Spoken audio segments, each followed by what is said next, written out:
afternoon, everyone. You can understand how difficult it is, especially the post-lunch session, to listen to a speaker who's going to speak on a different subject which will be useful for the marketers, advertisers, and people from the agencies. Upasana nicely mentioned, she talked about, how Google and Facebook dominate, and she gave pretty good statistics on ad spends and been growing over the period of time.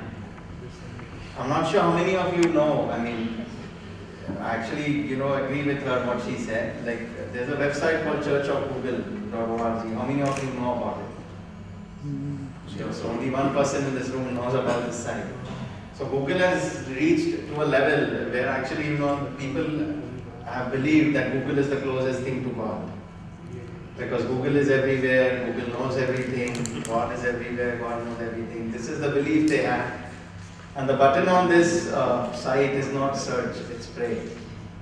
So when you have time, you can check it out. So it's reached to a level where actually people go on Google to pray. It's like Rajnikant. Sorry, kind of. Rajnikant of South, but this is, I think, Rajnikant of West.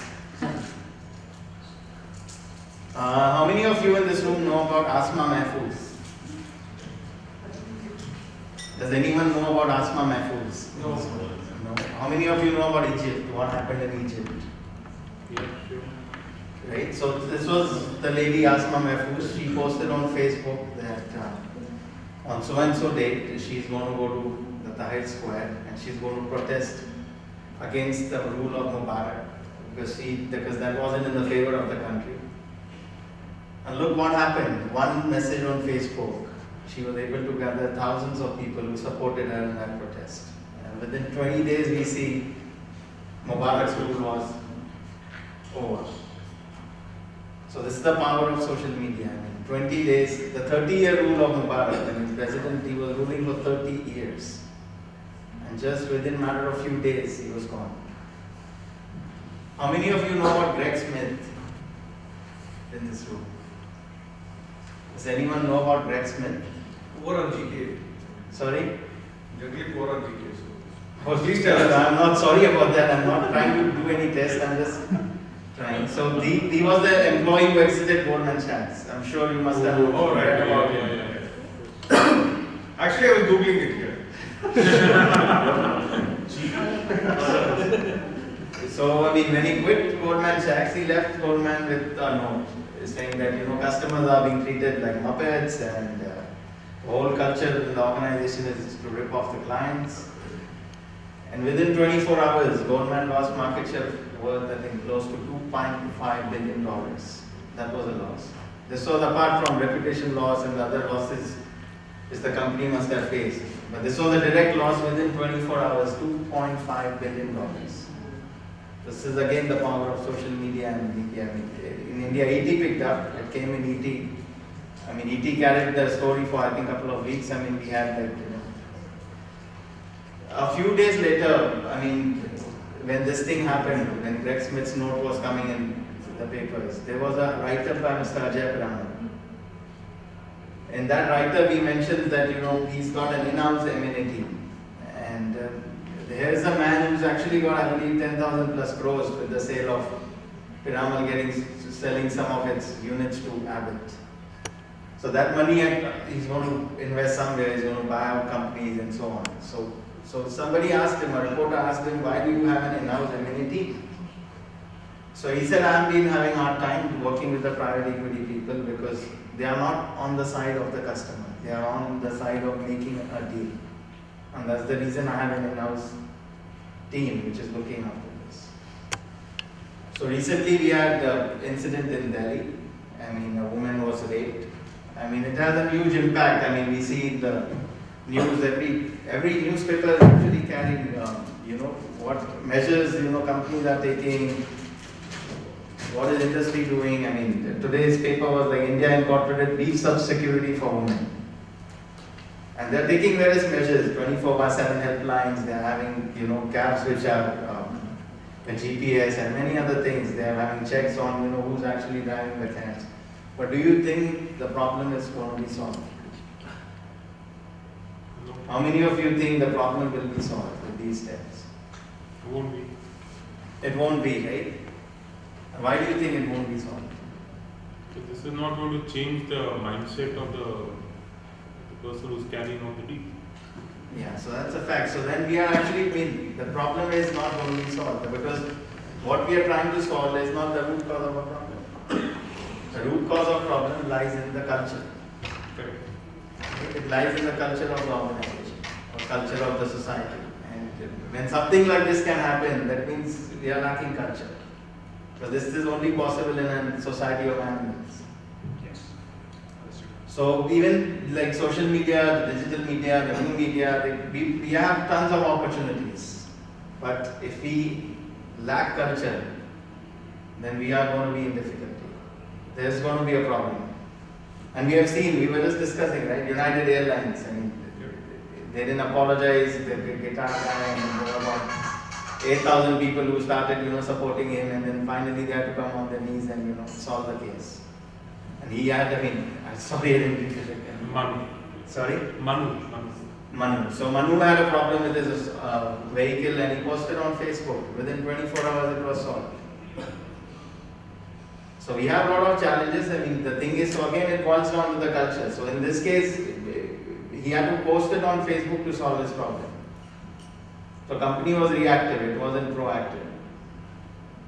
But what if there would have been 10 other people who would have faced similar problems and they would have started supporting him. So today the brand is no longer being owned by the organization, it's being owned by the consumer, the end consumer. One of the companies in the United States which has done amazingly well is Zappos. I don't know how many of you have heard about the Zappos story. So Zappos is a company in which actually, if you buy a product, if you order something at 12 in the night, you can get it delivered at 6 in the morning, within 6 hours. And then if you say, I wish I could have a pizza also along with it, they also have, they also arrange for that as well, also, although that's not their line of business. And by going an extra mile, Zappos created, an organization which crossed 1 billion within the shortest amount of time. And they built basically the organization inside out. They invested in people within the organization who actually, the whole thing became so contagious that people started promoting the brand inside out. So this is one of the biggest retailers in the country, which I believe, in the West, which Amazon actually took over just some time back. And the most amazing thing about Zappos is, like if you're an employed with Zappos, they give you $3,000 to quit a job. That's the thing which they have, that's the trust which they have, and that's the culture they have created. Nobody wants to actually leave the company. In spite of getting paid, $3,000 extra is still a good money, to quit. So that's what Zappos has been doing. So there are many other good examples. I don't know how many of you have heard. You must be thinking, why am I actually bringing these points out?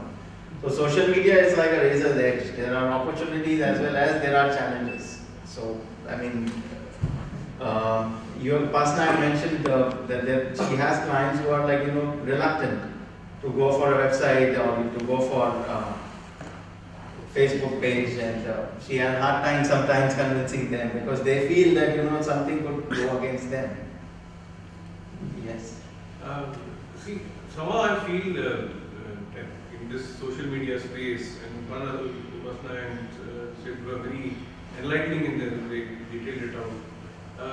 I feel that we are very much as a country internet novices from the usage point of view of social media novices. So many a times I think people do things on the internet which they may not be really intending to do also. Or there are things like, for example, if he had made a consumer complaint directly to the company, or he has posted something in the social media section, there could be 1 out of 100 people who would be doing that. So do you think that there is a certain growth of awareness besides usage? Absolute penetration in usage is what Upasana was primarily discussing. But there has to be something called maturity of usage, which is maybe how are you one aspect is a cultural aspect. Let's say that on social media and websites you see half the comments are abuses. That's true. I mean, even Modi winning, Mr. Thackeray passing away, you saw many comments coming in. Yeah, and half of them are abusive. That's so true. People don't know really how to express themselves even now. I mean, they don't understand that it's a really open space. They feel that I can say what I want in this space, and get away with it. So, is there a certain thing or is there any information or study that says with majority of the same user base, the results would be far more different, or could be? I'm talking about a very intangible point. It's not something that one can measure. Yesterday I was with Mr. Gurpal Singh, in Bombay. We were discussing, he's the director of CII. So one of the things we were talking about is they are actually forming a committee which looks into what happens online. That's all right. That's monitoring. They're going to work with the government agencies. Understood, but that's monitoring. That is checking if someone is abusing someone in the political or authoritative domain or not. Yeah, but I'm asking, is there any measure for an average internet user's maturity of usage, wherein someone was talking about negotiation. I mean, how he navigates the whole space. Is there anything that tells us is the average? No worries. They want to deviate it. Yeah. So I mean the items compared to the books which they sell. True. And these are traditionally items you would want to go and see in a store and That's true. check out for yourself before you. For the company and for the consumers. I just want to know what is the take, Mahindra's take, your take on social media, of Mahindra's presence on digital platform. I know there's Mom and Me that's there, but more so What's beyond that? Sorry? What is beyond Mom and Me? Yes, what do you envisage if you see something? Yeah, so if you see, one of I wanted to ask you. You can. I think yeah. that's the thing. The biggest priority, for our company is reputation. Yeah. If you see, we are one of the top 100 companies ranked in the Forbes. For Yeah. us, nothing else matters except the reputation of our brand. That would have. That has always been a priority. Right. That's why we have something called customer satisfaction tool, which we, depending on which we decide, where we stand. So for us, it's not numbers which matter. It matters how our customers feel about us. Right. Because they are going to be the ones who are actually going to decide the future of our brand. Correct. And so a lot of those learnings which you say, that the tools is also the listening part which you mentioned was very interesting, that there are tools of social media listening which you can do, and actually you can trend. Is that a lot of listening can also gets executed or implemented in some way or the other? It does. We across the groups we listen. To the problem. There are a lot of groups where people talk about problems. So for an IT company, like we have IT companies also within our groups, Satyam and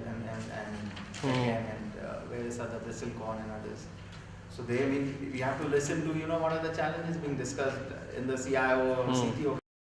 Social media is not about being there, but it is about being innovative and sense of cool and one more Of thing. course. It has to bring something to the table for the consumer at the end. It should Yes. not just be the static presence that is there. Yes, so it's being innovative. So how do you be innovative is by listening to the customer.